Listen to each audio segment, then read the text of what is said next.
ओ ओम राधा कृष्णाभ्याम नमः। हम इतने भाग्यशाली हैं कि एक ऐसे भक्त की कथा को इस सत्संग सुधा में सम्मिलित किए हैं, जो एक सत्य घटना पर आधारित है और हमारे इस सत्संग सुधा को बहुत ही उपयोगी, कल्याणकारी बना रही है। मैं बात कर रहा हूँ सखूबाई भक्ता की। इसकी अभी कल तक हम लोगों ने चर्चा की, उसके आगे की बात मैं इस सत्संग सुधा में शुरू कर रहा हूँ। सखूबाई वहाँ पंढरपुर पहुँच गई और जो है वहाँ पंढरपुर में ये सोच के आई थी कि जल्दी से दर्शन करके वापस चले जाएंगे, क्योंकि सखूबाई की एक सहेली का रूप धारण करके ठाकुर जी उसके घर में बंधे हुए थे और उसको ये था कि हम दर्शन करने के बाद जल्दी से जो है उसे छुड़ा देंगे और खुद वहाँ जाके बंध जाएंगे। ऐसा उसका निर्णय था। हुआ क्या, वो वहाँ जा कर के दर्शन कर, अरे यार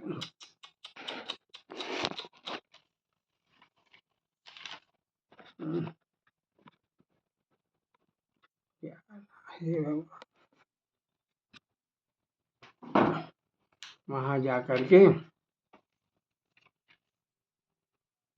वो जो है भजन में मगन हो गई और लोग गा रहे थे, वो भी गाने लगी, नाचने लगी।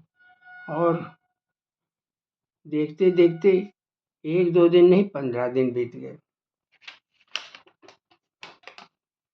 वो ये भी भूल गई कि उसकी जगह कोई सखी जो है वहाँ बैठी हुई है, इंतजार कर। ये भक्ति की पराकाष्ठा है। इसको कहा जाता है कि भक्ति में भक्त के अंदर इस तरह से विकार उत्पन्न होते हैं। विकार क्या, वो भाव कहे जाते हैं। वो भाव इस प्रकार है। पहले अश्रुपात होता है, फिर शरीर का कंपन होता है, रोमावली पुलकित होती है। चौथा विकार या भाव है, कंठ अवरुद्ध हो जाएगा, बहकने लगेगा।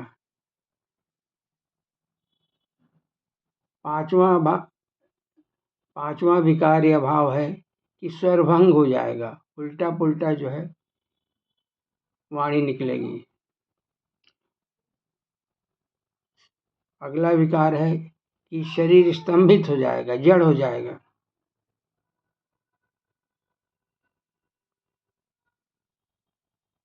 एक जगह स्थिर हो जाएगा। फिर अगला विकार है कि मूर्छा आना, भाव विवल होके भक्त मूर्छित हो जाएगा। और इन सब में सर्वोपरि विकार है कि प्राण का निकल जाना।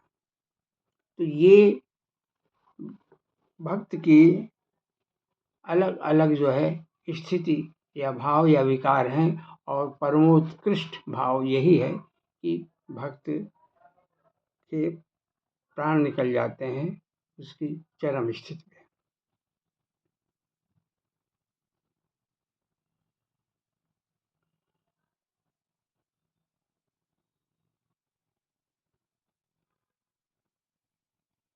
अब वहाँ सखूबाई ने पंढरीनाथ के सामने ये प्रतिज्ञा की कि अब वो लौट के घर नहीं जाएगी।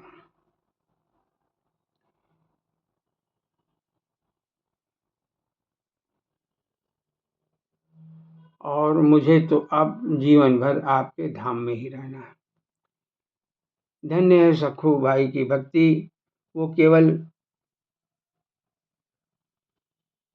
वो तो केवल भगवान विट्ठल का जाप करती थी और उसके उसके उसकी निश्चलता और दीनता को देख करके भगवान ने ऐसी स्थिति बनाई कि सखुबाई पंढरपुर पहुँच के पंढरीनाथ के दर्शन की और आज वो वहीं जीवन बिताने का भी जो है प्रतिज्ञा की।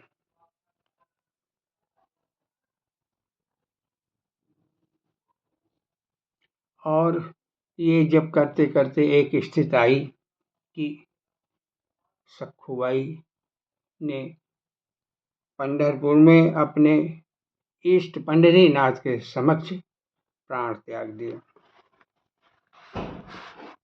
प्राण त्याग दिए तो लोग कहे कि अरे ये तो धाम में प्राण त्याग दिया है। कुछ ऐसे ब्राह्मण थे जो कि कड़हार गांव के पास के थे, वो उस समय वहाँ पंढरीनाथ के मंदिर में उपस्थित थे। वे पहचान गए कि अरे ये तो वो कड़हार गांव की बहू है सखुबाई, उसने जो है धाम में प्राण त्याग दिया।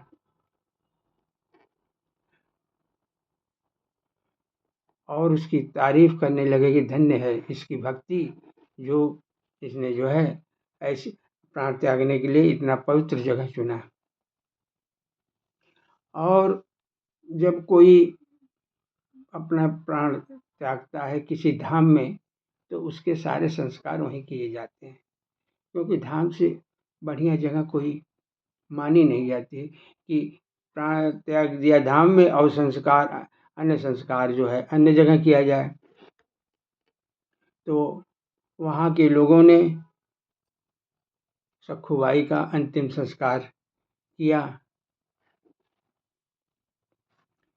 अंतिम संस्कार के बाद राख वहीं पड़ी रही, हड्डी और हड्डी जो बच जाती है वो भी वहीं पड़ी रही।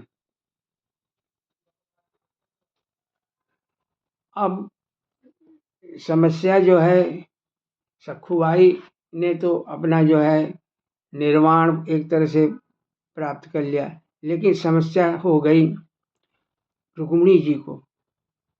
रुक्मिणी जी ने सोचा कि ठाकुर जी तो सखुबाई बन करके सखुबाई के घर पे बंधे हुए हैं, पड़े हुए हैं, और वो कैसे छूटेंगे।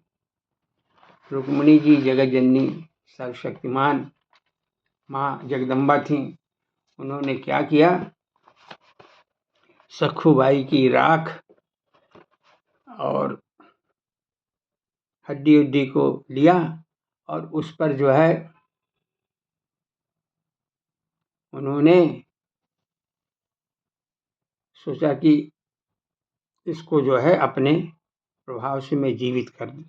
ये कार्य करने के लिए उन्होंने रात्रि का समय चुना।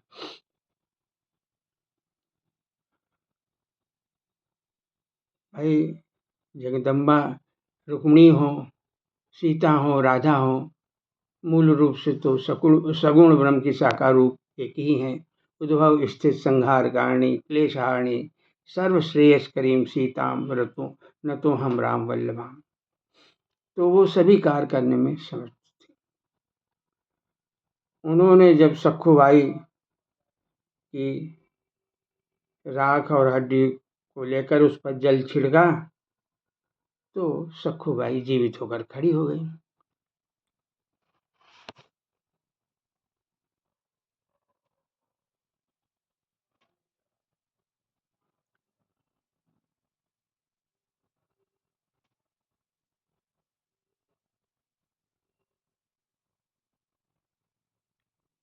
सखुबाई जीवित होकर सामने देखी कि साक्षात जो है जगदम्बा माँ रुक्मिणी खड़ी हैं।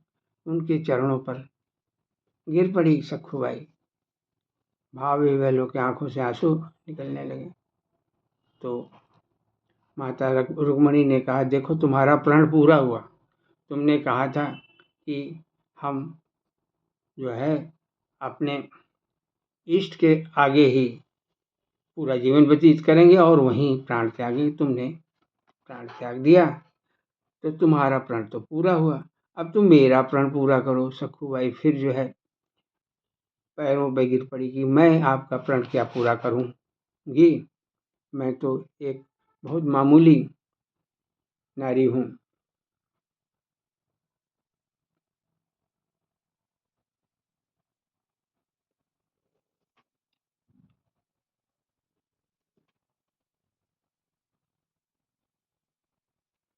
तो रुक्मिणी जी ने बताया कि जो तुम्हारी सखी बन करके तुम्हारे घर में बंधी है वो कोई और नहीं, मेरे स्वामी ठाकुर जी हैं।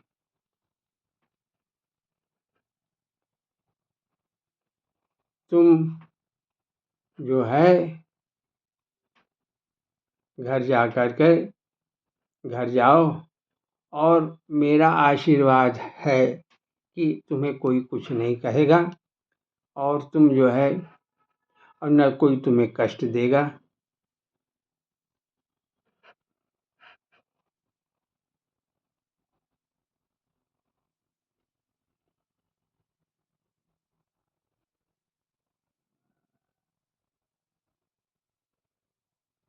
एक साथ में एक और घटना हुई। ठाकुर जी ने सोचा, जो सखूबाई के घर पे बैठे हुए थे, कि मैं सखूबाई बना बैठा हूँ और इतने में असली सखूबाई आ गई, सखूबाई आने वाली है तो क्या होगा। उस तो उन्होंने क्या किया कि तुरंत जो है कलश उठाया, कहा कि मैं जल लेने जा रहा हूँ। भगवान की माया कहिए, भगवान का प्रभाव कहिए, किसी ने कोई कुछ विरोध नहीं किया और भगवान जी जो हैं पंढरीनाथ,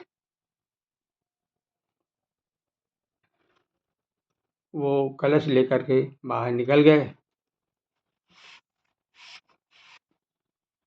रास्ते में असली सखूबाई को सखू रूप में ठाकुर जी मिले। सखू ने कहा, जगदम्बा रुक्मिणी ने आपके विषय में सब कुछ बता दिया है कि आप जो हैं उनके स्वामी हैं और मेरे लिए, अपने भक्तों के लिए आप जो हैं सखू बन करके बंधे हुए थे।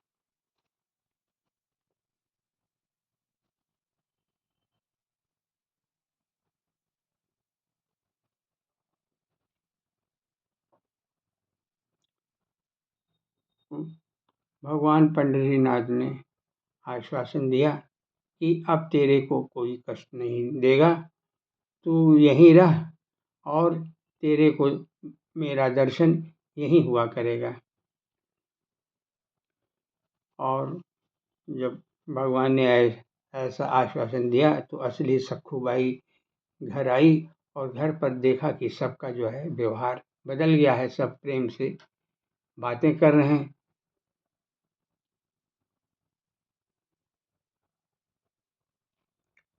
अब इसी बीच एक और घटना हुई।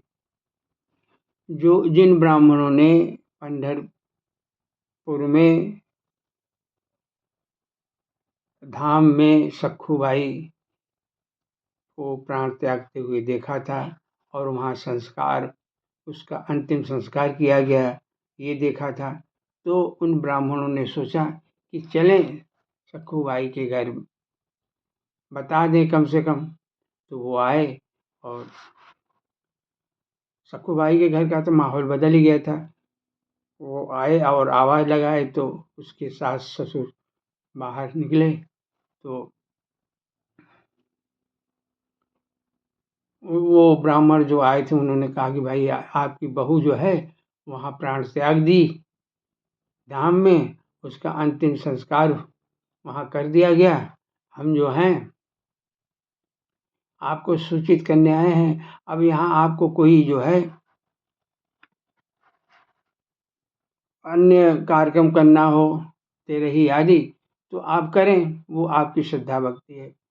एकदम से जो है सास ससुर बिगड़ गए, तुम लोग जो है ब्राह्मण लोग सुबह ही सुबह भांग खा के क्या बक रहे हो? सखू भाई, मरे मरे तुम मरो, हमारी बहू क्यों मरे? वो तो एकदम जीती जागती अच्छी है। और ब्राह्मणों ने कहा, जीती जागती है, अच्छा बुलाइए जरा देखें। आवाज दिया सखू भाई को। सखू भाई आई और सास ससुर ने कहा कि देखो ये ब्राह्मण लोग क्या कह रहे हैं। तो ये तो कह रहे हैं कि तुम मर गई थी, इतना जो है ये लोग भांग खा के क्या बक रहे हैं। सखू भाई ने कहा कि ये जो कह रहे हैं इसमें सत्यता है, एकदम झूठी बात नहीं कह रहे हैं। और फिर सखू भाई ने शुरू से सारी घटना अपने घर वालों को बताई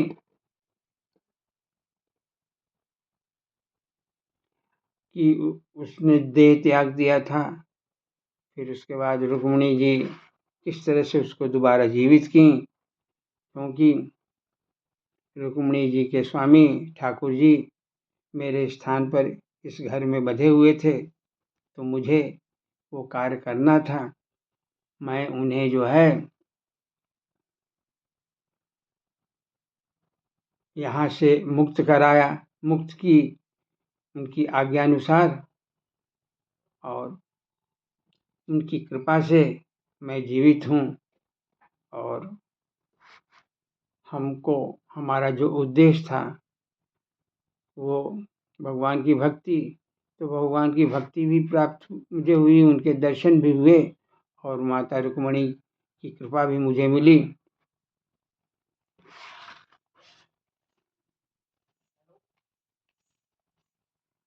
और ये सब बातें जब उनके सास ससुर सुने तो विलाप करने लगे कि अरे ठाकुर जी घर में थे, हमने इतना जो है उनसे अपनी सेवा कराई, भाव विह्वल हो गए। सत्य बात है, बिलक बिलक के रोने लगे। तो सखू भाई ने कहा ये सब कार्य ईश्वर की इच्छा से होता है और चिंता मत करें। तो सखू भाई इतनी सिद्ध भक्त थी कि उस समय उसने जो भी लोग वहाँ आसपास थे सबको ईश्वर का दर्शन कराया। बोलिए सखू बाई भक्त की जय।